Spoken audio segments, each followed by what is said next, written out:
Good morning friends. आज हम लोग पढ़ने वाले हैं न्यूटन्स लॉज ऑफ मोशन और ये फोर्थ चैप्टर का बहुत ही इंटरेस्टिंग टॉपिक है। आज हम लोग इन 3 नियमों की सहायता से बल की पूरी जानकारी प्राप्त करेंगे। तो आइए दोस्तों हम जाने। सर्वप्रथम सर आइजैक न्यूटन ने 1687 ईस्वी में प्रिंसिपिया नामक पुस्तक में गति से संबंधित 3 नियम दिए, जिसे न्यूटन के गति का नियम कहा जाता है। इन 3 नियमों की सहायता से हमें बल की पूरी जानकारी प्राप्त होती है। बल के न्यूटन के गति के प्रथम नियम से हमें बल की परिभाषा का ज्ञान प्राप्त होता है और न्यूटन के दूसरे गति के नियम से हमें बल के परिमाण की जानकारी प्राप्त होती है और न्यूटन के गति के तीसरे नियम से हमें बल के दिशा की जानकारी प्राप्त होती है। तो आइए एक एक करके हम इन 3 नियमों को जानें। ठीक है, तो Newton's first law, second law और थर्ड लॉ।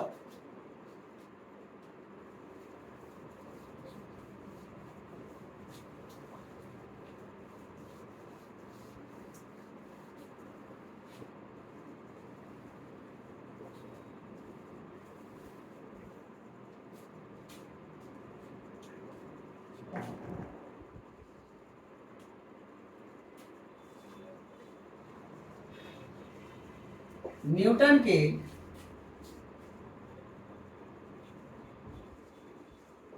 प्रथम गति का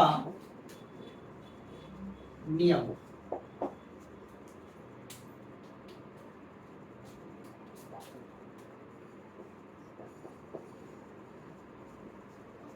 Newton's first law of motion. तो आइए हम जाने कि न्यूटन का फर्स्ट लॉ क्या कहता है।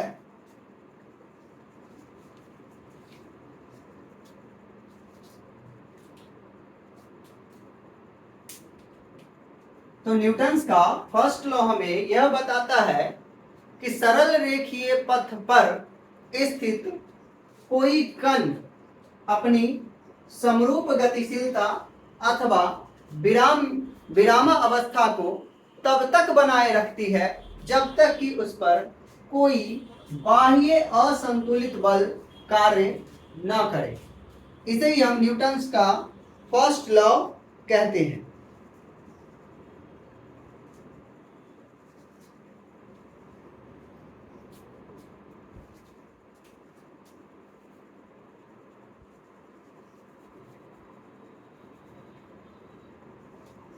इस नियम के अनुसार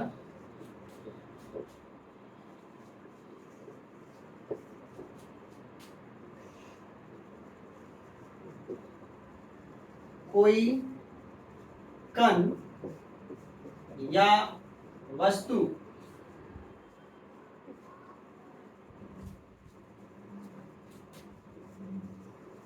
सरल रेखीय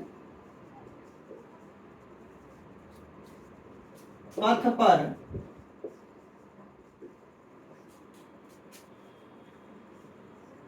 तब तक समरूप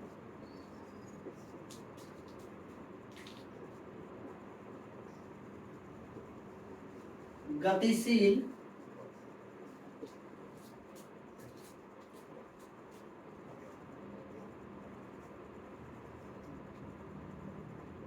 समरूप गतिशील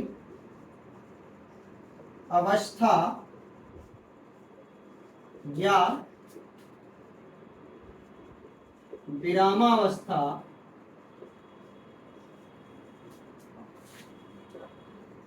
बनाए रखती है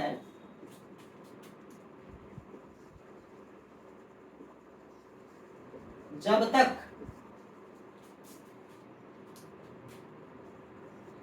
उस पर कोई बाह्य असंतुलित बल कार्य न करे।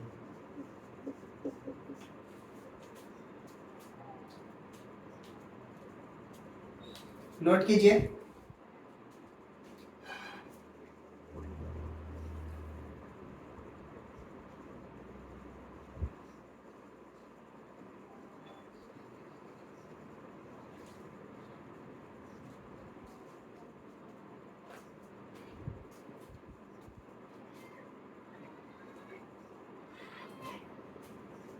Okay my dear friends, note करें फटाफट।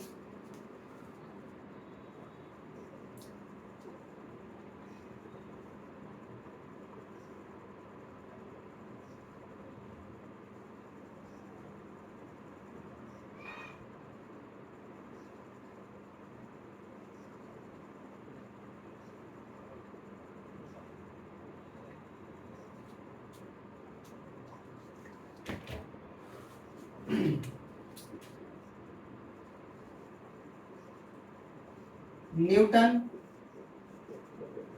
फर्स्ट लॉ ऑफ मोशन को लॉ ऑफ इनर्शिया भी कहा जाता है।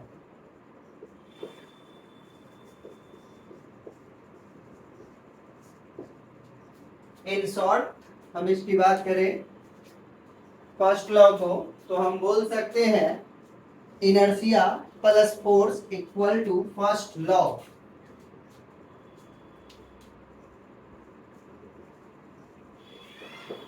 Inertia plus force equal to first law. चलिए दोस्तों, हम आपको इनर्शिया का प्रॉपर्टी आपको याद करा दें। तो इनर्शिया किसी वस्तु का वह गुण होता है जो उसके अवस्था में परिवर्तन का विरोध करती है। और हमारा न्यूटन फर्स्ट लॉ क्या कहता है कि जब कोई वस्तु किसी सरल रेखीय पथ पर गतिशील हो या फिर विरामा अवस्था में हो, तो वह अपने समरूप गतिशीलता या विरामा अवस्था को तब तक बनाए रखती है जब तक कि अनबैलेंस्ड एक्सटर्नल फोर्स उस पर कार्य न करे। अगर इनर्शिया में कोई ऑब्जेक्ट है तो इसके अकॉर्डिंग है कि कोई वस्तु अगर रेस्ट में है या मोशन में है तो वो लगातार मोशन में या फिर रेस्ट में रहे। लेकिन जैसे ही उस वस्तु पर कोई अनबैलेंस्ड फोर्स, बाहरी फोर्स कार्य करेगा तो उसके स्थिति में परिवर्तन होगा। तो ये चाहती है कि उसके उस वस्तु के स्थिति में परिवर्तन ना हो। तो अगर हम उस इनर्शिया में अलग से फोर्स लगा दे तो वस्तु की स्थिति में परिवर्तन होगा, और उसे हम क्या बोलेंगे, फर्स्ट लॉ कहेंगे। ठीक है।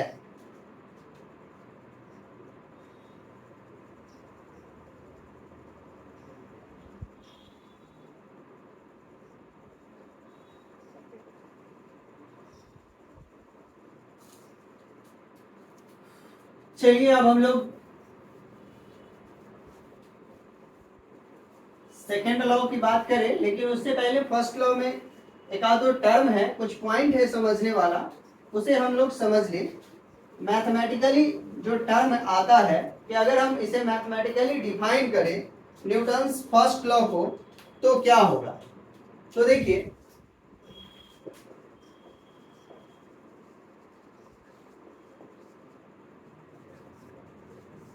मैथमेटिकली जो है वो न्यूटन्स फर्स्ट लॉ ये कहता है कि कोई वस्तु अगर है और वो समरूप रूप से गतिशील है किसी सरल रेखीय पथ पर या फिर विरामा अवस्था में है, तो वो तब तक रहेगी जब तक कि उस पर कोई बाह्य बल कार्य ना करे। तो अर्थात अगर कोई वस्तु गतिशील है तो उसकी गतिशीलता में कोई परिवर्तन नहीं आए। इसका मतलब ये हुआ कि जो वेलोसिटी है वो रहेगा कांस्टेंट।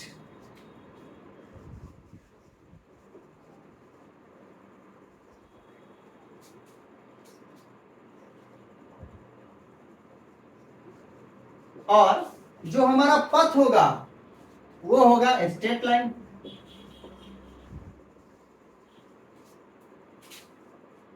यानी न्यूटन फर्स्ट लॉ का ये कंक्लूजन निकला कि वेलोसिटी उसका कांस्टेंट होगा और जो उसका पाथ होगा वो होगा स्ट्रेट लाइन। और क्या हो सकता है इसके अलावा? तो दूसरा ये होगा कि इसका वेलोसिटी अगर कांस्टेंट है तो एक्सेलरेशन कितना होगा? तो ऑब्वियसली एक्सेलरेशन जो है इसका 0 होगा। और आप जानते हैं कि अगर एक्सेलरेशन 0 हो गया तो फोर्स भी इसका क्या हो जाएगा? 0 हो जाएगा। यानी ये भी फर्स्ट लॉ कहलाएगा। समझ में आ रहा है? ठीक है। अब आइए हम लोग बात करें न्यूटन्स सेकेंड लॉ की, second law of motion.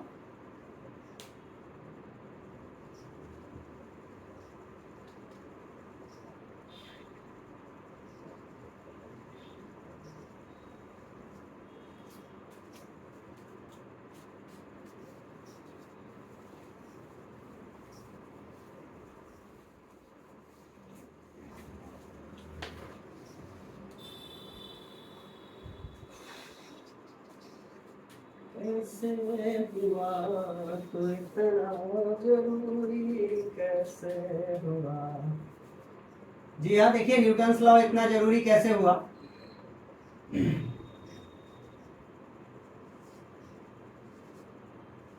Second law of motion.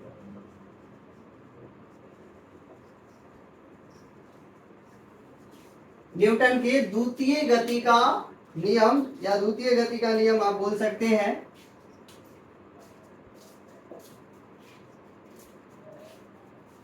देखिए हिंदी को, इतना हिंदी तो आप लोग को आता ही होगा।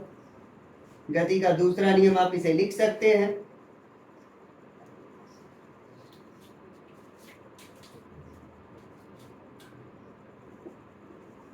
इसे रियल फोर्स भी कहा जाता है।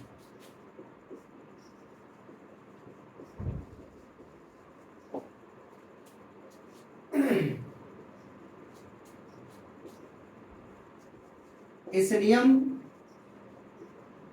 से बल के परिमाण की जानकारी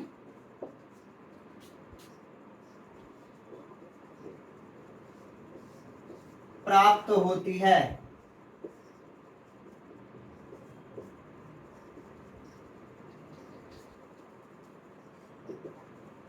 इस नियम के अनुसार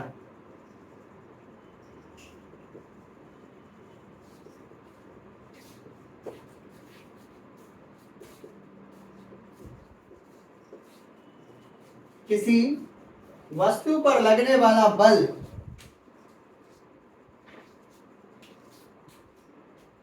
किसी वस्तु पर लगने वाले बल का परिमाण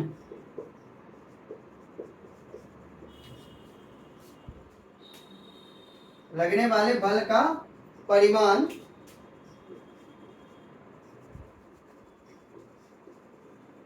उस वस्तु में संवेग के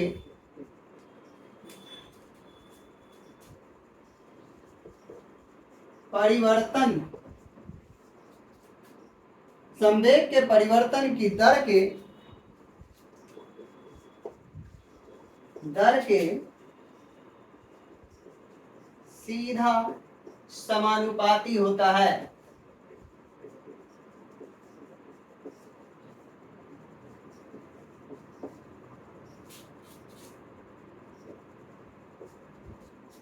अर्थात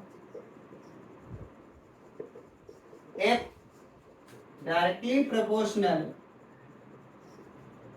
delta P upon delta T, del P upon del T. आप नोट करें इसे।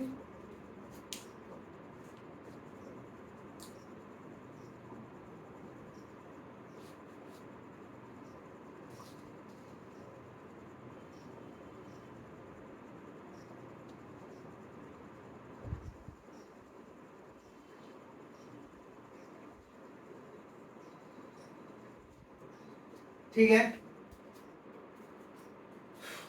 तो माय डियर फ्रेंड्स, ये सबसे इंपॉर्टेंट लॉ है। इसी लॉ की सहायता से हम बल का जो फॉर्मूला है F equal to M A, उसे हम प्राप्त करेंगे। तो अभी हम इसे संवेग की टर्म में ज्ञात किए हैं। आप जब F बराबर एम ए प्राप्त करेंगे, क्लास 9th वगैरह में पढ़े होंगे, तो वहां सिंपली डेफिनेशन आप पढ़ लिए होंगे कि मोशन, मास और एक्सेलरेशन के प्रोडक्ट को फोर्स कहते हैं। अब हम लोग 11th में आ गए हैं, तो थोड़ा सा हायर क्लास में आए हैं, तो थोड़ा अच्छे से पढ़ेंगे, डीप में स्टडी करेंगे। तो हमने इसे संवेग के टर्म में, और यहां से हम ए बराबर एम ए प्रूफ कर देंगे। ठीक है,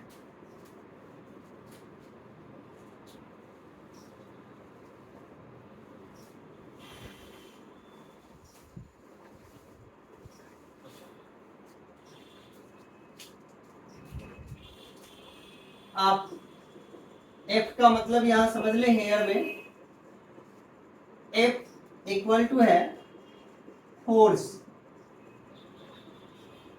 पी का मतलब होता है दोस्तों मोमेंटम,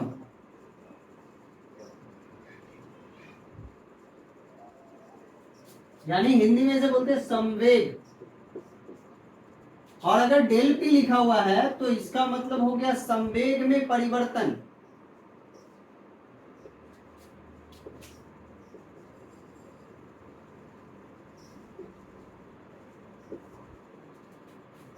और इसे हम del P upon del T के टर्म में बोलेंगे संवेग में परिवर्तन की दर। तो ये जो F directly proportional del P upon del T लिया गया है, तो इन सारे टर्म को हमने बताया। अब आप जानते हैं कि फिजिक्स में जब कभी भी प्रपोर्शन का साइन हटता है तो कोई ना कोई कांस्टेंट आता है। वो कांस्टेंट हम ले लिए के, और यहां हो गया del P upon del T. अगर इस कंडीशन में यदि हम के का मान 1 ले ले, के बराबर 1 हो, तो एफ इक्वल टू हमें प्राप्त हो जाएगा del P upon del T. ये आपका इंपॉर्टेंट फॉर्मूला है दोस्तों सेकंड लॉ का,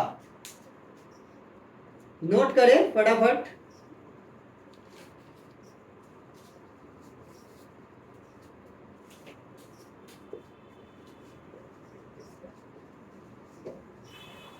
इंपॉर्टेंट फॉर्मूला,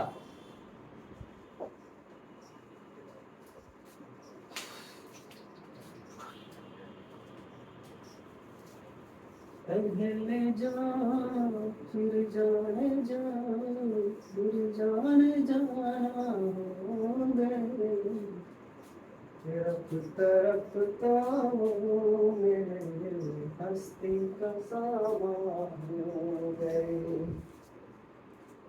ठीक है दोस्तों, उतार लिए होंगे। अब आइए, किसी क्षण संवेग में परिवर्तन की दर अगर हो तो उस फॉर्मूले को हम कैसे लिखेंगे। किसी क्षण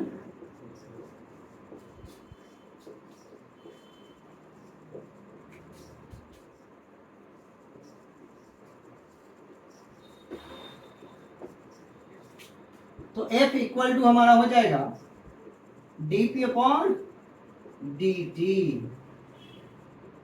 ये भी आपका इंपॉर्टेंट फॉर्मूला है।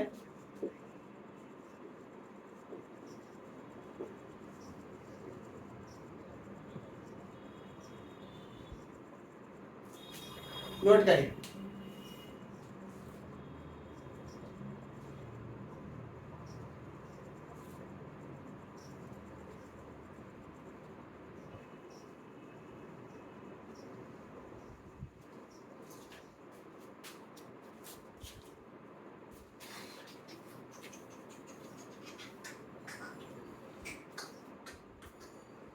अब देखिए दोस्तों, F equal to D P upon D T, इसका अर्थ क्या हुआ कि अर्थात जब मोमेंटम के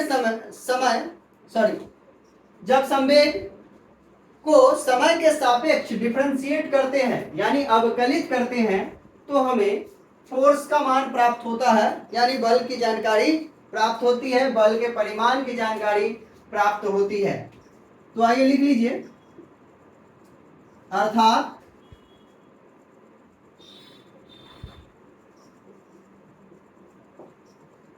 जब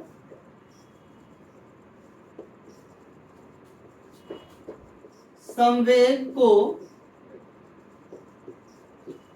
समय के सापेक्ष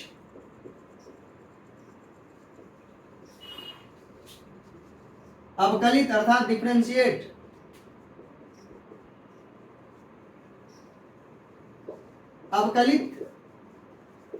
किया जाता है, तो बल के परिमाण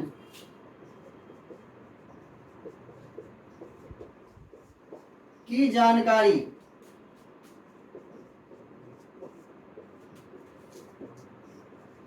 प्राप्त होती है।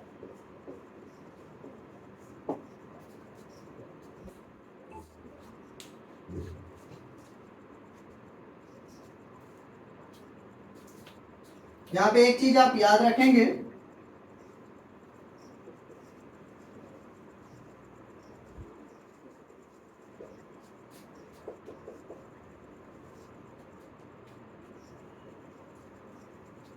ये जो P है संवेग, ये होता है मास इनटू वेलोसिटी, यानी मास और वेलोसिटी के गुणनफल को हम संवेग कहते हैं, मोमेंटम कहते हैं। P इक्वल टू आप लिख सकते हैं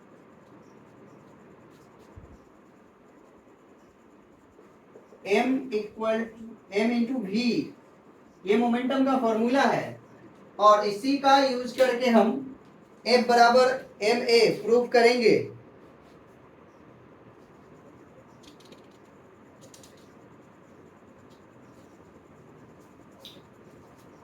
तो आइए इसके स्पेशल कंडीशन की बात करें।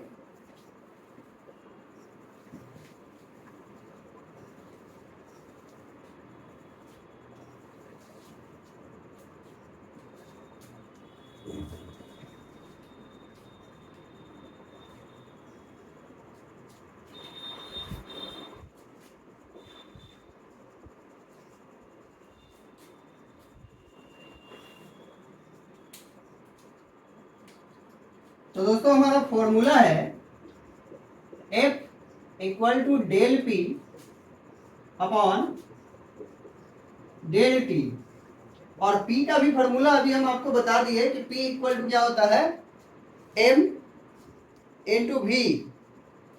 तो अगर किसी खास क्षण हमको फोर्स ज्ञात करना हो तो del P upon del T ऐसे लिखेंगे। अब इस फॉर्मूले में हम इस्तेमाल करते हैं कि यदि m कांस्टेंट हो और v वेरिएबल हो, तो देखिए दोस्तों क्या होगा, F equal to del dp के जगह पे आप क्या लिखेंगे, d mv अपॉन dt।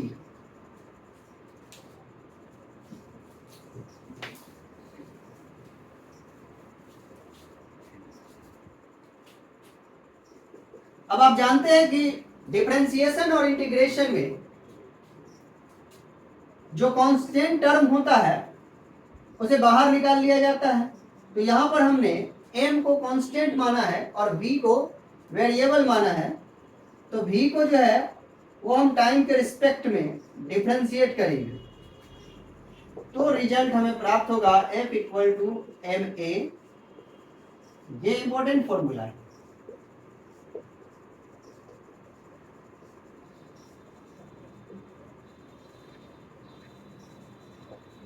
तो जब आपसे लोग पूछे कैसे हुआ तो अब आप कहिएगा ऐसे हुआ।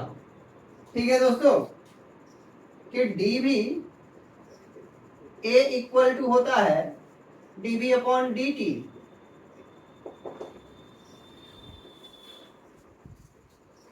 जब वेलोसिटी को टाइम के रिस्पेक्ट में डिफरेंशिएट किया जाता है तो हमें एक्सेलरेशन प्राप्त होता है।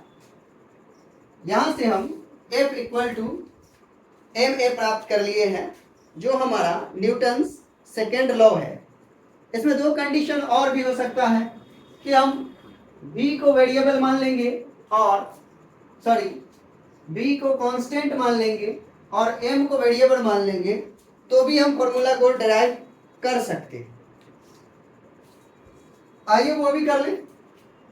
एक बार क्या करेंगे कि दोनों को हम जो है वेरिएबल मान लेंगे। तो ये हमारा स्पेशल केस में केस 1 था। अब केस 2 की बात करते हैं।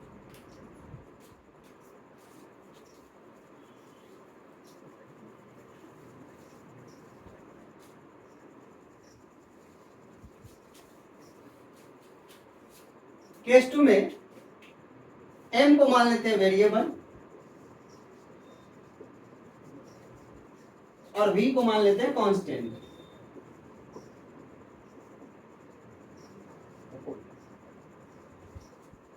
तो अब क्या होगा, v निकलेगा बाहर और m हो जाएगा डिफरेंशिएट। इस स्थिति में आपको जो फॉर्मूला प्राप्त होगा वो होगा F equal to v dm upon dt। ठीक है। अब तीसरा कंडीशन आएगा कि हम दोनों को वेरिएबल मान लेंगे।